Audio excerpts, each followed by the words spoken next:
Og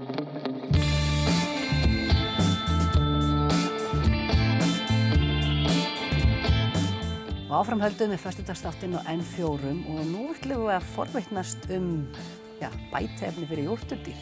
Velkomin Helgi Eyleifur Þorvaldsson, fóðurráðgjafi hjá Líflandi. Takk fyrir, kærlega. Þið eru að koma með eitthvað nýtt á markað. Segðu okkur aðeins, hvað er það? Já, við erum að koma með nýtt efni sem við köllum vistbót. Og það er dálítið magnað því leyti að það dregur úr metanlosun jórturdýra svona 10%. Og svo sem er mjög gott fyrir umhverfið því að það er mjög sterk gróðurhúsalofttegund sem okkur finnst rosalega gaman hjá Líflandi að geta tekið þátt í. En svo er gulrótin í þessu líka fyrir bændur að þetta efni er að skila svona 6% betri fóðurnýtingu.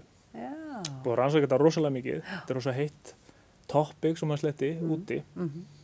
Og það þurfti langan prósess að svona staðfesta virknina. Og það verður mörg ár kannski í einhverju pröfuferli eða einhverju. Og það er rosalega mikið að gerast, það er líklegt að komi vörur á markaðinn á næsta árum sem verða jafnvel með ennþá betri virkni. Og meiri mingandi áhrifum. Já, en það er líklegt sko, en það er ekkert í hendi. Þetta er fyrsta svona varan sem er raunverulega markaðstæk sko, tilbúin og búið að fá alla stimpla og pröfanir og nú að bara selja bændum þetta. Er þetta eins og fóðurblanda? Eða setja þetta í fóðurblönduna? Við ætlum að reyna það. Bara akkurat núna er félagi minn að gera tilraun á því, að setja því í, af því að þetta eru efni til þess að þetta eru ilmkjarnaoljur, það er mjög náttúrulegt ferli og lifandi gerill. Og þeir þurfa að lifa hitann í fóðurverksmiðjunni okkar. Þannig að nú er hann að prófa að setja þetta í, keyra þetta í fóðri, svo þarf hann að senda sínu út á 2 mismunandi stofur og við þurfum að fá þetta. En núna er þetta tilbúið til sölu í búðum okkar og hvað sem er. Þá er þetta í formi bætiefnis. Sem að bændur bara bæta út í þá fóðrið, já. Fóðrið þegar þeir eru að gefa það. Já, þeir geta gefið þetta yfir kjattfóður, þeir geta gefið þetta, þú veist, yfir hey eða í heilfóður eða slúst. Þetta er raun og veru bara svona svo bætiefni sem þú mútið kaupa út í búð. En er þetta bara spraybrúsi eða er þetta töflu eða duft? Duft. Duftform, já. Mjög áhugavert, sko. Og er þetta dýrt, myndur þú segja? Er teski á kú, hvernig eru skammtarnir? Já, já, þetta er alveg dýrt. Já. En það er eitt sem er líka búið að skoða mikið, að það er talið að arðsemi fjárfestingar fyrir bóndan sé 5-föld, sko, þannig að ef hann setur 1000 kall þá hættir að fá 5000 kall tilbaka. Það er þessi betri fóðurnýtingir, sko. Þannig að kýrin nýtir. Hún þarf þá kannski minna af öðru, svona annarri fóðurblöndu? Já, kannski. En sko, ef að gefum okkur kýr í ettu kannski 20 kíló á dag eða einhverja tölu og þá nýtir hún meira magn. Hún nýtir meira magn og það skila sér í meiri mjólk eða... Ef þú ert með naut þá kannski vex það hraðar af því það er bara betri nýting. Spennandi, alltaf fara mjög djúpt ofan í þetta og útskýra þetta mjög náið. Og hafið þið eitthvað verið eru þið eitthvað búin að heyra í bændum sem hafa prófað þetta? Er þetta bara alveg glænýtt og enginn búin að kaupa þetta ennþá? Jú, það er búið að kaupa þetta, en það tekur 4 vikur að fá virknina fram. Af því að þetta er svona náttúrulegt, við erum að þess að breyta sko örveru flórunni í vömb og svo er lifandi gerill sem kemur hann inn og þetta tekur svolítið tíma að byggjast upp, þannig að það þarf alveg 4 vikur til þess að efnið raunverulega fara að virka. Það er kannski ekki 4 vikur liðna síðan þetta kom á markað? Nei, við kynntum þetta á markaði í síðustu viku. En spennandi. Já, þetta er mjög spennandi. Eru bændur að taka vel við sér? Eru þeir spenntir fyrir þessu? Já, þeir eru mjög spenntir. Auðvitað tíminn, þú veist, þeir eru náttúrulega mikið í heiskap og svona núna. Já, og kýrnar kannski aðeins meira úti núna. Nóg að gera. Komið sterkt inn í haust kannski. Já, og við finnum það alveg strax, sko. Það er alveg strax búið að kaupa vöruna og þú veist, þetta skila sér alveg í gegn. Mjög spennandi og hagsmunaaðilarnir líka, þú veist, Landssamband kúabænda og þeir eru mjög spenntir. Þetta er allt í, sko, allt í stefnuskrá, bæði sauðfjárbænda og kúabænda að draga úr metanlosun og verða svona, eins umhverfisvæn og mögulegt er. Það verða kolefnishlutlauss, er kallað, fyrir 2040, held ég, báðar búgreinar. Þannig að þetta eru Er það eitthvað séns, eða? Ég er kannski ekki reitur að svara því, en hérna... Það er gott að stefna því. Já, það er nú komið með 10% af iðragerjuninni sem er sem sagt út af meltingu. Og þetta er ekki bara einmitt nautgripir, þetta er líka sauðfé, öll jórtrandi dýr, geitur þá eða? Geitur líka jórturdýr, já. Eru eitthvað fleiri sem er að gleyma? Nei, ég held ekki á Íslandi, sko. Sko, það er aðeins vandkvæðum bundin kannski með kindina, hún er svo mikið úti, sko. Hún er náttúrulega, sko, í 6 mánuði ársins er hún úti. Þannig að yfir veturinn þó maður fara að breyta hennar iðraflóru, þá breytist hún tilbaka kannski á sumrin? Já, það er mjög líklegt að það myndi gerast, sko. Svona, hægt og rólega, en sko, við getum kannski náðu 6 mánuðum, en það er bara svona, það er næsta verkefni að skoða. Já. En aðeins þig, þú ert menntaður á Hvanneyri, eða hvað? Já. Búfræðingur? Búfræðingur, já. Og fórst svo í framhaldsnám? Já, svo er sem sagt með búvísindakandidat, eða BS í búvísindum heitir þetta, og svo fór ég framhaldsnámi til Þýskalands, bjó í Berlín, fór í MBA-nám, viðskiptastjórnun.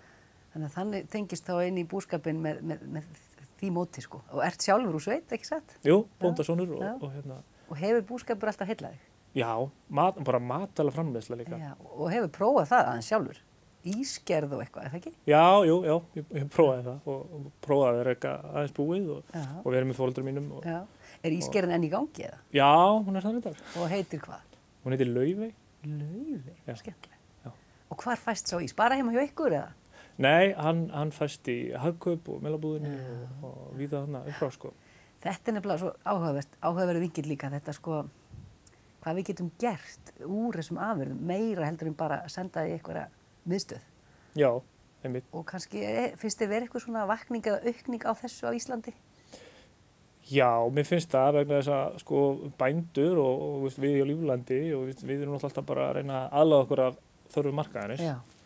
Og við erum að, svona til dæmis markmið Líflands er alltaf bara veita viðskipta og vinum okkur svona sem besta þjónustu, bestu ráðgjöfuna þeirna og sem bestum árangri, svo fara þeir sína leiðir og þeir eru náttúrulega að fara þær leiðir sem að neytandinn er að kalla eftir og auðvitað finnum við fyrir því að það er svona stærri markaður af neytendum sem að vill svona, hvað kallar maður þetta, slow food. Já, og eitthvað svona kannski lokal, nú heldur við árum að sletta, þú veist, eitthvað sem er úr héraði og kannski lögð eitthvað svona ástríða og eitthvað svona persónuleg vinna í. Já. Þannig að já, vissulega, en svo náttúrulega alltaf stærsta þörfin fyrir massaframleiðslunni, eða við náttúrulega í Íslandi erum kannski ekki í þessari massaframleiðslu svo þekkist úti, það er alltaf spurning hvað á skilgreininni það, sko. En við erum samt alltaf að berjast við að kaupa mjólkulítran eins ódýrt og hægt er líka, eða hvað? Já, sem ég finnst alltaf pínu svona, kannski svona skekkja að sumuleyti, en ég skil það samt, auðvitað vill maður, það vilja allir borga sem minnst fyrir vörur, sko. En ef maður snýr þessu við og vill bara gæði og er tilbúin að borga fyrir það, þá er kannski hægt að fara í ýmsar aðrar áttir með landbúnaðinum. Reyndar er sko íslensku landbúnaður, finnst mér, að því að á rosalega góðum stað. Til dæmis sko kjúklingana, við erum seljum mikið að fóðri í kjúklingarækt. Við erum reyndar í alls konar, við erum náttúrulega kannski þekktust fyrir að vera hestavöruverslun, við erum líka alltaf lítið mjöltaþjóna og gæludýrafóður. Gæludýrafóður, allan möguleika, allt sem þarf í raun og til landbúnaðar, sko. Og eitt af því er kjúklingafóður og þeir sem eru að rækta kjúkling á Íslandi er að ná ofboðslega góðum árangri. Það vitum við í gegnum fyrirtæki sem heitir Trá Nutrition sem er svona okkar aðal þekkingabrunnur út í Hollandi, 11.000 manna fyrirtæki sem er bara að rannsaka og ná betri árangri. Og við fáum rosa mikið að þekkingu og forritum frá þeim og svoleiðis til þess að aðstoða bændur. En svo ég kom aftur á kjúklingnum að þeir segja okkur að því þeir eru að flakka allan heim að árangurinn á Íslandi sé alveg magnaður, þó það sé raun og veru engin efni notuð til þess að draga úr sýkingahættu eða neinu svoleiðis. Er það þannig að kjúklingnum líður best hér eða er... Já, þeir sjá ekkert annað. Nei, það er bara fæst afföll, engin notkun á sýklalyfjum, það er ekki leyfilegt. Og þeir tengi þetta í raun og veru rosa mikið við bara umhverju aðstæður, sko. Þannig við erum alveg í góðum málum hérna á Íslandi. Við erum í rosalega góðum málum, sko.